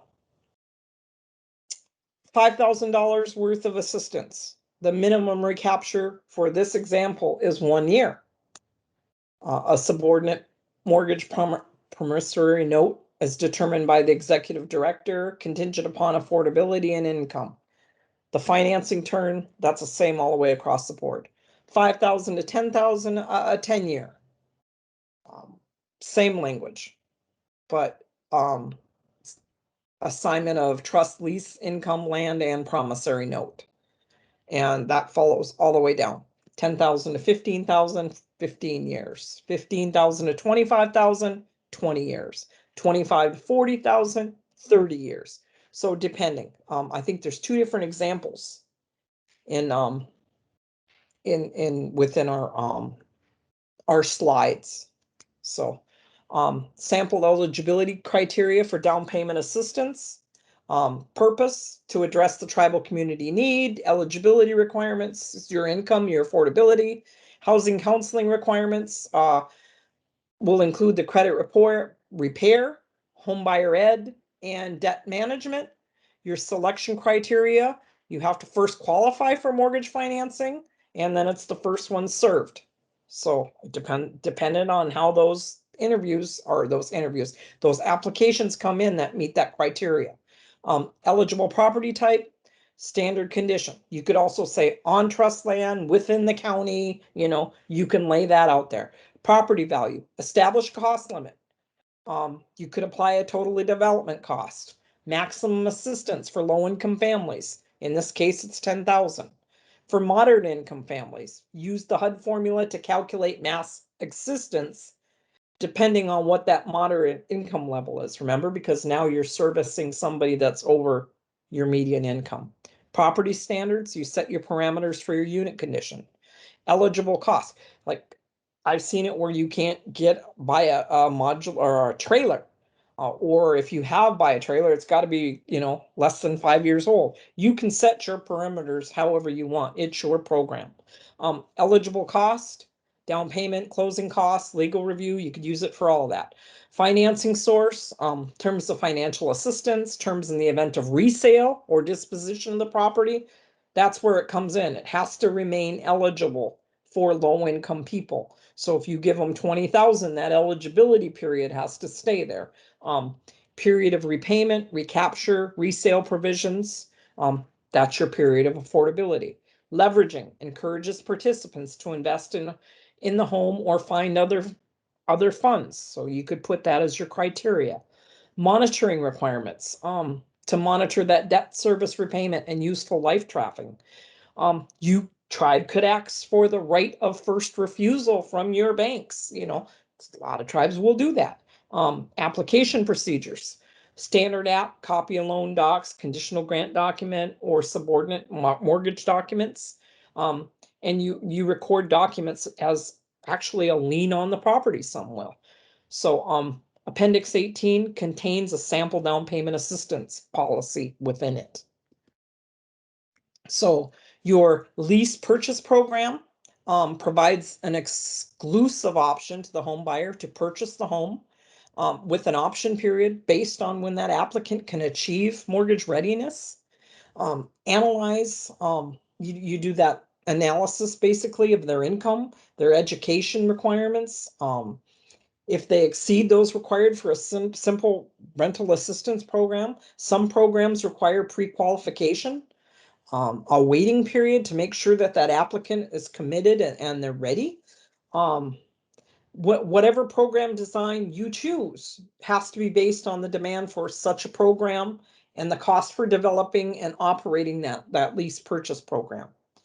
Because it requires credit and debt monitoring as well as strict affordability requirements, that selection process is more rigorous than it would be for a rental unit. You could look at more rigorous as shown in Exhibit 10.3. So credit, 50 points, stability and employment, this is once 2 years or more, 50 points. Your income would give you 40 points. Housing ratios, housing counseling, your savings. So homebuyer education and intense one-on-one homebuyer counseling represents the components critical to the success of a homebuyer program. So 10.4 outlines steps typical of a successful lease program. So you would require an admission and orientation for that applicant. You review the application with the applicant. You review a list of all the required documents that you're going to have them provide. You do that initial intake interview individually. Staff member completes the standardized application with that applicant. You review it. You review your credit reports and compare it to the applicant's debt information that they put on that application. See if it matches up. I hate to say this, but in Indian country, we get tagged. Our people get tagged for contract health, not paying our bills on time. It's huge. You see it everywhere. One of the other things we used to argue, and I used to argue up in Washington on the Hill about, you want us to obtain mortgages, but yet in order for a tribal family to get LEAP or any kind of assistance with utilities, you require a shutoff. What are you doing to our credit histories? There should be some other form of, so we used to make those arguments in front of the Committee on Indian Affairs and different senators all the time because we're biting off our own arm. In order to get serviced for one program, we can't qualify for another one. So our people need a lot of help. Oftentimes when it gets to, they'll have credit histories that they have no idea about. And you can't just say, here's all this, fix it. You got to be able to give them a staff member or somebody to help them walk through it because they're lost. And if you want to make them homeowners, you got to put the time into it. They deserve that. So your staff actually reviews that credit report and they compare it with the applicant's debt information. See if it even matches up. You calculate that debt to income and the estimated home loan affordability. Hey, this time I didn't jump through the roof, guys. That's my 5-minute warning. You calculate that debt to income ratio for the estimated home loan affordability for the applicant, recommend eligibility or ineligibility, or you can make, I would recommend that they're eligible after the following steps, and put them in your credit counseling program, or, first draft that client action plan, and staff member use that information gathered from that application and those credit reports to prepare a draft of that client action plan for them. Now, that becomes a lot harder when you're a small housing authority. So a client action plan, it's a review session. And again, that's individual. You don't do multiple tenants at once. You're talking about their credit. And again, use your staff that are good with people, that don't make anybody feel lesser. You should never, ever look down on somebody unless you're putting out your hand to help them up. Okay. So pick good people for these jobs. Schedule that CAP review session with that applicant. Discuss with your applicant program requirements, how it correlates to this plan that you're going to lay out for them. Explain what an estimated home affordability and debt to income ratio is. A lot of people don't know that. Explain obstacles. Identify their goals. We want you to make a steady payment of this amount and pay down this. Review it with the applicants, show them that credit report if you have to. Show them what you got to clear up on there first. Make any changes to that credit plan when you have the applicant in your office. That applicant determines whether they can be successful at reaching those goals when you lay out what it's going to take to get them that assistance. Do you want to give it a hard try? Do you want to, and if you do, I'm right here for you. If you want to think about it and come back and let me know in a week or so, try to enable them to succeed. So, record your entire session, not with a recorder. Make sure you write down step by step what happened. Okay. Staff member and applicant sign that CAP. They provide a copy to the applicant. There's you can do a family pre-qualification wait list for 12 months. Applicants have completed all their counseling requirements and done everything. You could have 1-year goals, have that documentation in their file for 12 months, and then you actually move to that final waiting list. If any of the activities are incomplete, that applicant's going to remain in that pre-qualifying wait list. They don't make it to the next step. Final selection, and then the applicant's placed in home with like a 3-year option period. They obtain the mortgage for the home that was leased to them. This is a sample, of how you do it. So, one of the most common uses of IHBG funds is to assist with repairs and major rehab. To accomplish this, you have to have a process for implementing the steps to operate the program. They include, but are not limited to, establishing a written owner-occupied rehabilitation program, which actually describes who you're going to serve, the assistance you're going to provide, the requirements to receive that assistance. You have to market and program and how you're going to accept applications, processing applications, selecting your participants. You have to perform environmental reviews before you spend any money. You got to remember that. You establish binding commitments to assure those assisted housing that remains affordable according to our established useful life policies. You have to develop a scope of work, and you have to obtain a wage rate. Make sure, because I'm seeing this a lot on IHP, your APRs and IHPs, actually your IHPs, them checking off that they have established wage rates. Davis-Bacon wage rates and a prevailing wage rate for a reservation are 2 different things. And it's not, the tribe just determines how much everybody's going to be paid. There are certain steps, so make sure that you know what you're talking about if you're the one doing the IHP when you check that box. Because if not, you're supposed to be paying Davis-Bacon. Establishing a project plan, including detailed budgets, schedule, production methods, competitively procuring a contractor, or using force account if if you have that force account crew. Competitively procuring your materials, your tools, your equipment, your hiring of your workers, and obtaining necessary insurance. You have to insure those dwellings. And I'm coming really close to the time, so that also means tomorrow I'm going to move one more segment. 11's going to be on tomorrow, but we will get it done. Implementing work in accordance with those plans and those specs, inspecting that work to make sure that they get quality work is done. And the most important element is to complete understanding of the obligations and the responsibilities of all the parties involved through that entire process. You have to put that information in writing. If you don't, it often results in unrealistic expectations, hard feelings, people pout. It's important that you have a checklist and you use it. There's a sample provided in 10.5 to ensure nothing is missed or misunderstood. Housing rehab has to include all the relevant income, program eligibility requirements, staff that performs the admission component to that program. An orientation for applicants should actually be conducted. So they comprehend what their responsibility is in arranging for work to be performed, maintaining that property once it's completed. And there's also a sample policy in Appendix 19.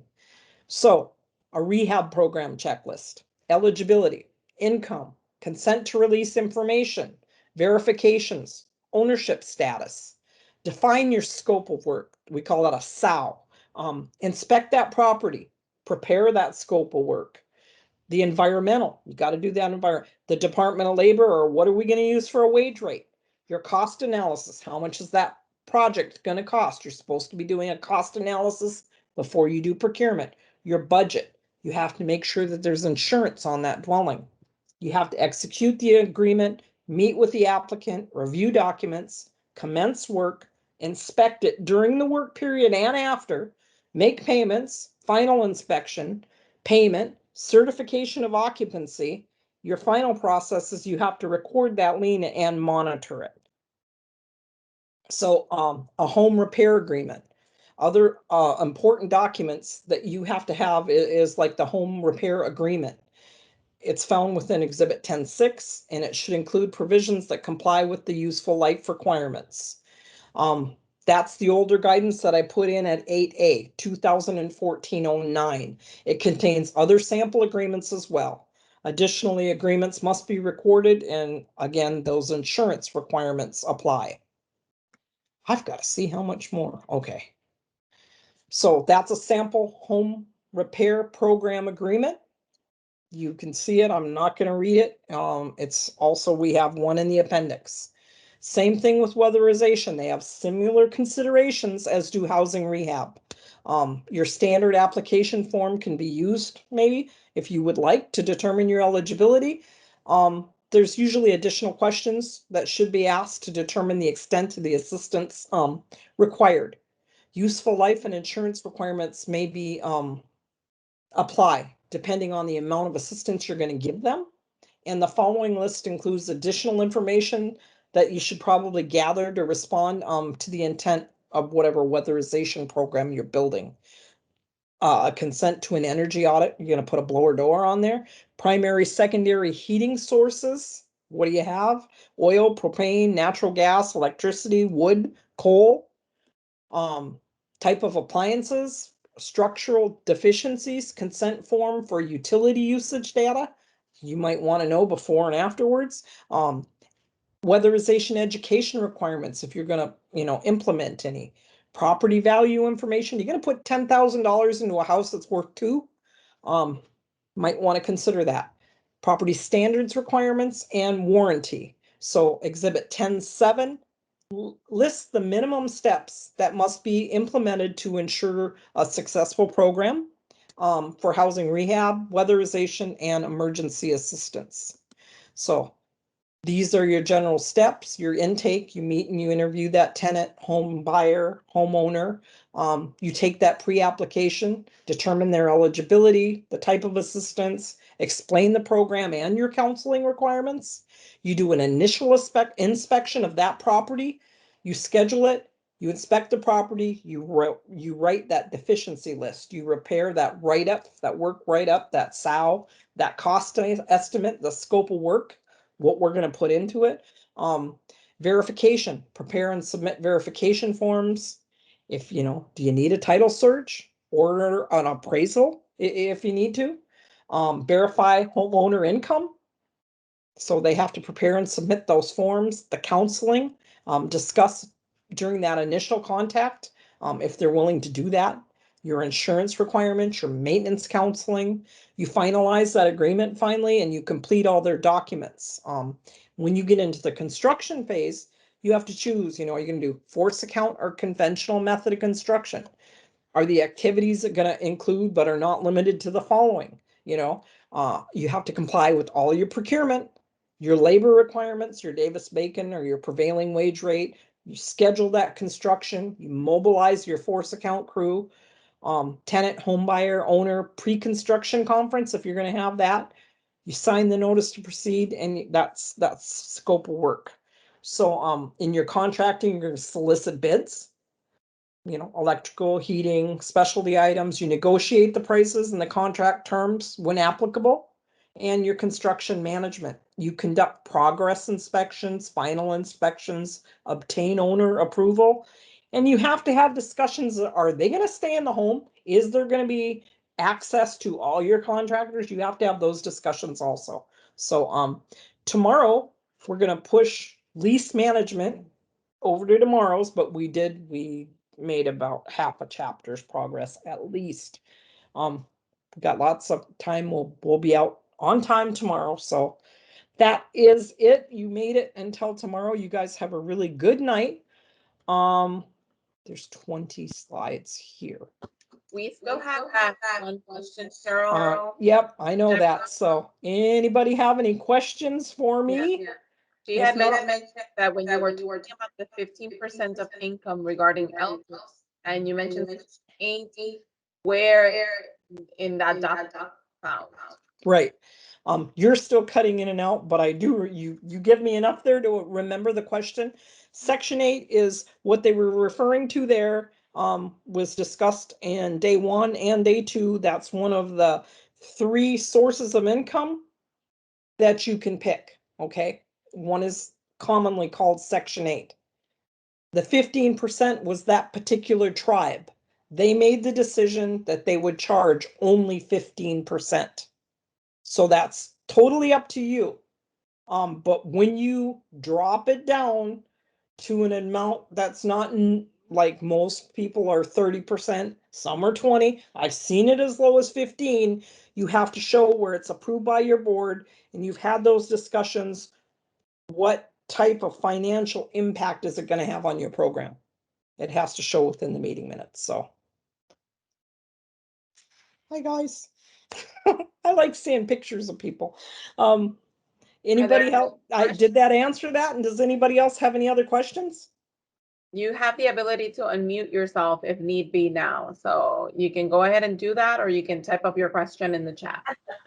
Thank you for answering my question. Did that answer it, Deborah? Yes. I was paging you and you were in the other room after. I just don't know how I just sat down and I seen that. No. No worries. Okay, guys. Well, if there's no more questions, you guys have a good night. You too. And we'll see you tomorrow for your last. You almost made it. Okay. Nice. Okay. And the guy at the end of the table does not look happy there. He cut me off. Aw, Gila River. Again, thank you everybody for joining us. You will be able to access this virtual training on YouTube. And you can feel free to check out our upcoming events on Facebook, Instagram, LinkedIn, Snapchat, Twitter, and our Hobothing podcast on Apple Podcasts, Spotify, Google Podcasts, and Simplecast. And like Cheryl just said, thank you so much for joining us and engaging. We will see you tomorrow for our last day, part 4 of admissions and occupancy. Thank you, everybody. And Cora will do her NASCAR thank yous again. Oh, wait. Okay, guys, have a great night. I'll see you at 1:30 tomorrow, Cora.